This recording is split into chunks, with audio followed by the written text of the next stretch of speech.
Бул 24 жаштагы Мырзайым Ибрагимова. Ал 6 жылдан бери үй бүлөлүк зомбулукка кабылып келгенин айтып, социалдык тармактарга чыккан. Анда акыркы жолу 29-ноябрь күнү жолдошу аны көк ала кылып сабап, түрдүү себеп менен кол көтөргөнүн айтат. Окуя болгон күнү апасы да үйдө болуп ортого түшкөн.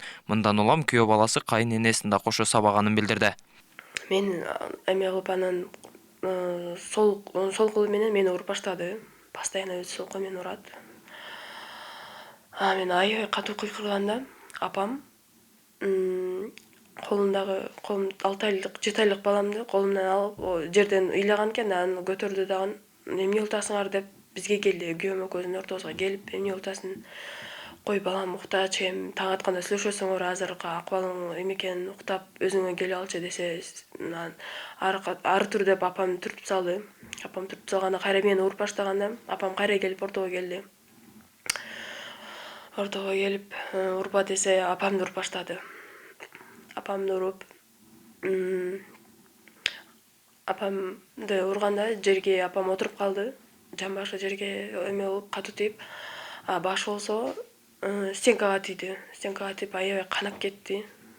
Анан мен салфетканы алып туруп артып жатканда уже апам жерде болчу, мен отуруп эле артып жаткам.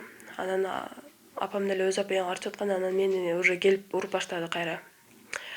Уруп анан ошо биздин спальный комнатада сушилка бар. Сушилканы алып туруп мени артыма чапты. Артымда чапканда сушилка жерге түштү. Жерге түшкөндөн кийин менин колумдагы 7 айлык балам өтө кыйкырды. Аябай кыйкырып ыйлаганда 7 айлык балам ыйлаган үчүн эмне ыйлайсың деп ооз калгыс сөздөр менен бакырып колумдан 7 айлык баламды алып туруп сушилкага ыргытып берди. Ал балам өтө катуу ыйлап кайра алып атканда мени дагы бир тепти, мен сушилкага түштүм. Анан апам кайра турду. Болду балам, койчу, балаң да ыйлап атат деп кайра эме кылганда уже апамды кайра уруп баштады. Үй бүлөлүк зомбулукка кабылган 64 жаштагы Нури Исмаилова окуя болгон күнү катуу таяк жеген. Мындан улам манжалары да иштебей калган. Ал жогорку бийлик органдарына кайрылып, иште адилеттик карап берүүнү суранууда. Анда азыркы күнгө чейин күйөө баласы тарабынан кызына басым жасалып, ар кандай коркутуулар болуп жатканын айтты. Кызымдыкы менен меникини өзүнүкүнө кызымды аябай сабады. Кызым жалынып атты. Чыгарып койчу апамды, апамды эмне урасың десе, дагы кайтадан уруп беттерин көгөтүп, көзү жумулуп, ташы жумулуп калды да, жаман катуу урду. Мени да өлө сабады. Мен 64 жаштамын. Кандай 64 жашта мен контакт жейм, бүт жагым көгөлөм. Мына азыр баса албай калдым. Мына ошону врачтар айтып атат, сиз өлө катты коркунсуз. Катты корккон адам колу ушундай болуп калат. Мына колум инвалид болуп калды мына. Вечно инвалид. Бул биз эме кыла албайбыз деди, колубуздан келе албайт деди врачтар. Мына кантип мен ушундай күйөө бала менен кантип ушундай болом, ушундай жашта мен өзү араң эме кылып жүрсөм. Буга чейин да аймактык милиция бөлүмчөсүнө бир нече ирет арыз менен кайрылышкан, бирок эч кандай чара көрүлгөн эмес. Жабырлануучунун айтымында Кашкар кыштак аймактык милиция кызматкери жолдошу менен достук мамилеси болгондуктан тосмо арыз жаздыртып ишти жаап турган. Акыркы окуядан кийин аялга 3 күндүк коргоо ордери берилген. Деген менен ал чечимде иштебей күйөөсү зомбулугун күчөткөн. Анан мен аптекага кирип, менин күйөөмдүн алдын кирдим дагы мага срочно милиция чакырып берип койгулачы дедим. Алар 102 чалышты. Кандай кимкен деп, семейный болсо анда деп өчүрүп коятты. Анан кийин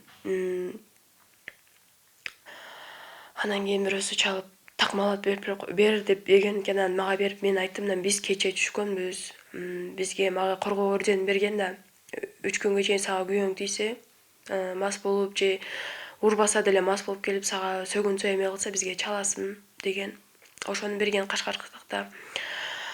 Күйөөм атын айтып, өзүм атымды айтып уже күйөөм ал жакта өчүрүп туруп, ооба болуптур, барабыз деп туруп, анан күйөөм эшикте турган.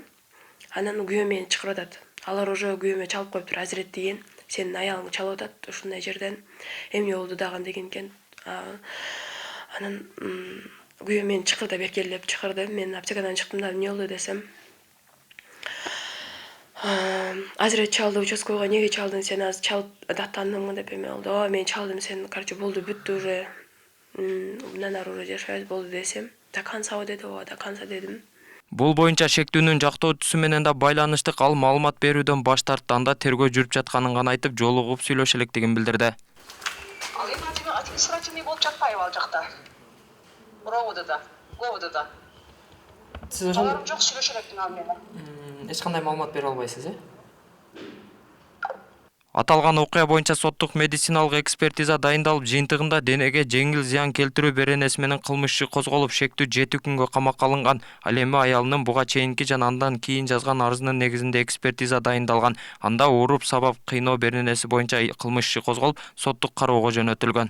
2024 жылдын 30 ноябрь күнү Кара Суу райондук ички иштер бөлүмүндө 1960 жылы туулган аял киши арыз менен кайрылган. Анда ошол күйөө баласы уур токмок калгандыгын билдирген.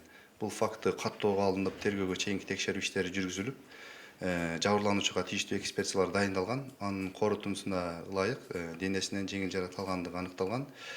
Бул факты боюнча Кыргыз Республикасынын укук бузуулар жөнүндө кодексинин 57 беренесине ылайык материал топтолуп, райондук соттун кароосуна жөнөтүлгөн. Райондук сот тарабынан уурду делген жаран 7 суткага камакка алынган. Ошол эле күнү болгон окуя боюнча анын кызы дагы күйөөм урду деп туруп арыз жазган. Ал жабырлануучуга дагы соттук медициналык экспертиза дайындалып, анын корутундусу негизинде бүгүнкү күндө Кыргыз Республикасынын кылмыш жаза кодексинин 138 уруп сабап кыйноо боюнча кылмыш иши козголду. Учурда кылмыш ишин соттун кароосуна жөнөтүү алдында турат да. Ошол эле кылмышка шектүү болуп жаткан ошо күйөө баласы. Анын дагы арызы бар. Ал ошо үйүндө ошол мезгилде акча каражаттары жоголду деген тариздеги арызы бар. Бул арыз дагы учурда териштирилип жатат. Ал эми үй бүлөлүк зомбулукка өз учурунда чара көрбөй достук мамилени карманат деген милиция кызматкерине карата кызматтык иликтөө жүрөрүн билдиришти. Анда кызматкердин буга чейинки бардык иш-аракеттерине баа берилип, катыштыгы бар экени аныкталса, жоопкерчиликке тартылат. Албетте, арыздануучунун дооматтары боюнча кызматтык иликтөө жүргүзүлөт. Эгерде бир кызматтык милдеттерин аткаруудан бир четтеп кетип же бир аракеттерге барган болсо, ага өзүнүн бир тартиптик чара көрүлөт. Буга чейин УКМК төрагасы үй бүлөлүк зомбулукка кабылган айымдарды тез арада жакынкы райондорго жайгашкан УКМКнын кеңселерине кайрылууга чакырган. Анда энелерди жана аялдарды коргоого атайын кызматтын кызматкерлери милдеттүү экенин жазган. Атайын кайрыламын. Урматтуу кыз келиндер, эгерде сиздерге зордук сомулук көрсөтүлүп жатса, тез арада ар бир райондо жайгашкан УКМК кеңселерине кайрылыңыздар. Энелерди, аялдарды, кыз келиндерди сактап, коргоп жана жардам берүүгө биз милдеттүүбүз. Биздин редакция жабырлануучунун жолдошу менен жеке байланышууга да аракет кылып көрүп, бирок жыйынтык чыккан жок. Буга чейин да өлкөдө үй бүлөлүк зомбулукка кабылып, аягы өлүм менен коштолгон фактылар бар. Белгилей кетсек, жыл башынан бери Ош облусунун аймагында үй бүлөлүк зомбулук боюнча 82 кылмыш иши козголгон. Анын ичинен 51 соттук кароого жөнөтүлсө, 33-ü кыскартылган. Толбай Бурканбеков, Адилбек Абдакимов, Ош ТВ.